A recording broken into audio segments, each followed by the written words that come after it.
Fala, meus filósofos e minhas filósofas. Meu nome é Eduardo Klinge, eu sou criador do site Eduardo Klinge, criador do canal Eduardo Klinge. E hoje a gente vai falar sobre ele, o contemplador do mundo das ideias. Aquele que só sabe que não sabe de nada. Aquele que jogou até mesmo no time do Corinthians. Hoje, senhoras e senhores, nós vamos falar sobre Sócrates.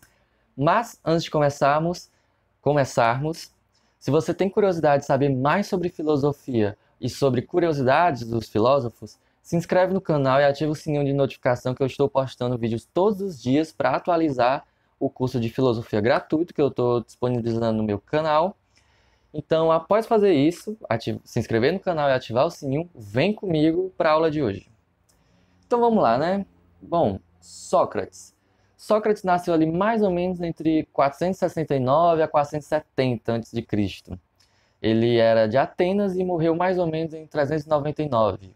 Como a maioria dos filósofos que eu gravei já vídeo, morreu também com 70 anos, né? Não sei por que isso, depois eu tenho que dar uma olhada.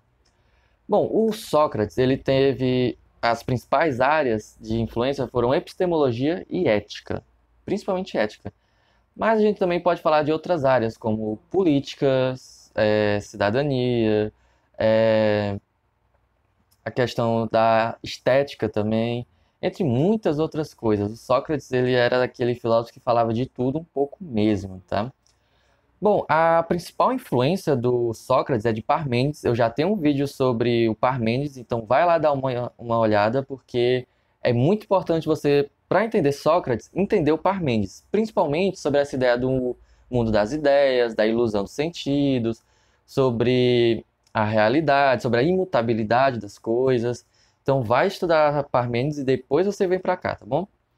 Bom, Sócrates é influenciado por Parmênides, mas Sócrates também influenciou uma galera. Sócrates influenciou Platão, diretamente Platão, influenciou muito Aristóteles, Aristipo e a Atístenes. Nome complicado, é por isso que eu não aprendo grego, eu acho muito difícil.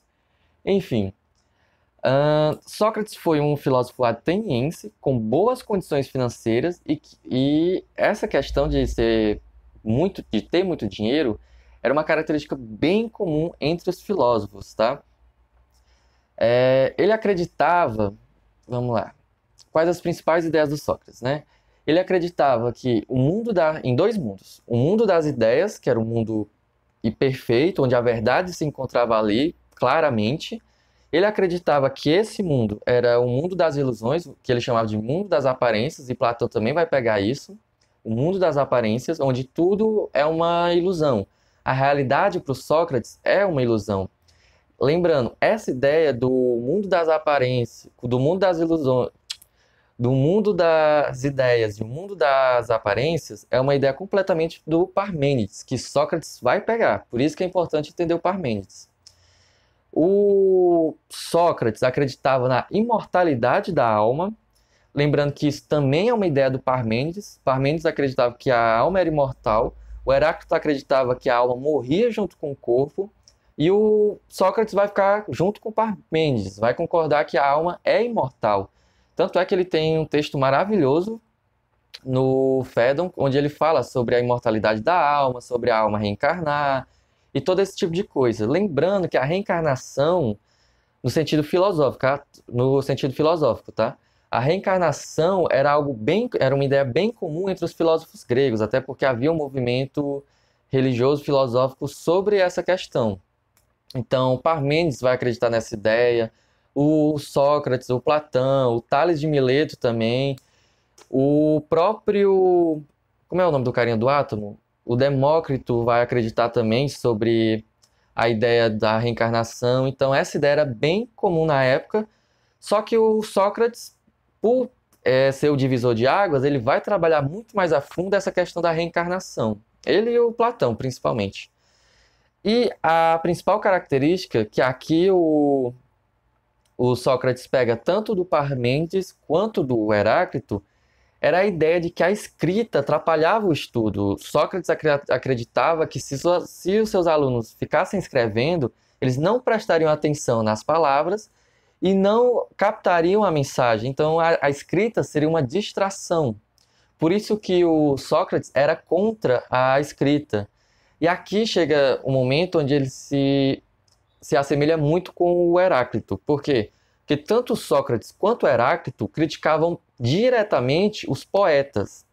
E por que essa crítica dos poetas? Porque os poetas, eles eram como se fossem os historiadores daquela época. Então tu tem a história dos mitos, a criação da Grécia, a história dos primeiros homens, a narrativa das guerras, né? Tu tem as Olíadas.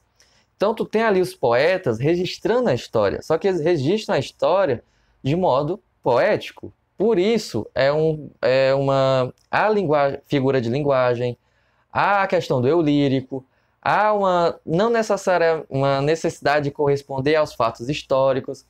Então toda essa forma de escrever dos poetas incomodava o Heráclito e incomodava o Sócrates. E, por consequência, incomodava também o Platão. Por quê? Porque esse modo de escrever, ele não é fiel à realidade. Portanto, ele cria uma ilusão do mundo, ele cria uma falsa verdade. Porque parece verdade, fala sobre a verdade, mas não é verdadeiro. Então, isso acaba sendo um problema que o Sócrates vai criticar, que o Platão também vai criticar, e muitos outros filósofos já criticaram antes deles. Então, essas são as principais ideias do Sócrates. Só para dizer uma coisa que eu esqueci de falar no começo do vídeo, como Sócrates é muito longo, tem muita coisa para falar sobre ele, eu vou dividir esse vídeo em 3 partes. Esse eu vou falar sobre a história do Sócrates, os pensamentos do Sócrates. O próximo eu vou falar sobre o motivo do Sócrates ser antidemocrático, porque sim, Sócrates não gostava da democracia. E sobre a morte de Sócrates, que também é uma passagem muito importante para a filosofia, tá? Então vão ser esses 3 episódios só para falar sobre Sócrates. Então, voltando para o vídeo de agora, sim, Sócrates, como eu falei, ele não era muito interessado na escrita, ele não gostava de escrever as coisas e nem deixar que seus alunos escrevessem. Então, o que a gente tem registrado sobre Sócrates é o livro A República, eu tenho até ele ali que eu esqueci de trazer, mas eu já tenho um review no canal, é o livro A República, que não é exatamente uma obra dele. A República foi escrito por Platão, discípulo de Sócrates. E então, o livro fala sobre uma conversa de Sócrates com vários de seus discípulos, onde Platão escreve o livro. Então, é meio complicado você dizer onde começa Sócrates, onde começa Platão e onde começa o Sócrates visto por Platão. Então, isso é bem complicado de definir entre os dois. Platão e Sócrates são muito próximos, é difícil você separar um pouco os dois, tá? Mas na obra do seu discípulo, Platão, Sócrates vai nos falar sobre uma ideia de república, onde ele vai defender diversos conceitos como a hereditariedade. Ele vai defender a ideia de que o trabalho do pai é passado para o filho. Agora eu esqueci a palavra, não consegui falar, enfim. Ele vai defender que o filho de soldado, como é filho de soldado, ele tem mais competência para ser soldado, assim como o filho do cozinheiro tem mais competência para ser cozinheiro.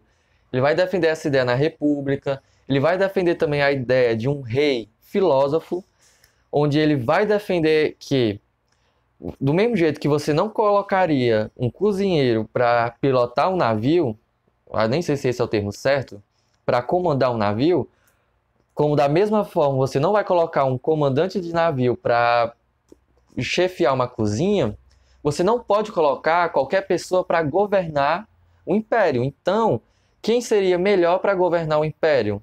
Um filósofo. Porque o filósofo ele trata das ideias, ele trata do mundo, ele tenta ser ético, porque nessa época da Grécia, nessa época da filosofia, a ética é muito arraizada à filosofia grega. A ética, a moral, os bons costumes, a política. Então, nessa visão, nesse momento histórico que a Grécia está vivendo, a ética, para o filósofo, era básico, era o mínimo que você poderia falar se você se considerasse um filósofo. Então, por causa disso, o Sócrates vai defender a ideia de um rei filósofo, que seria o melhor rei para governar o império. Mas isso é um assunto para o próximo vídeo, onde eu vou falar quando o Sócrates odeia a democracia e eu vou poder entrar mais em detalhes. Então é isso, espero que tenham gostado e até o próximo vídeo, onde eu vou falar sobre a ideia antidemocrática do Sócrates. Então valeu, galerinha, e até a próxima.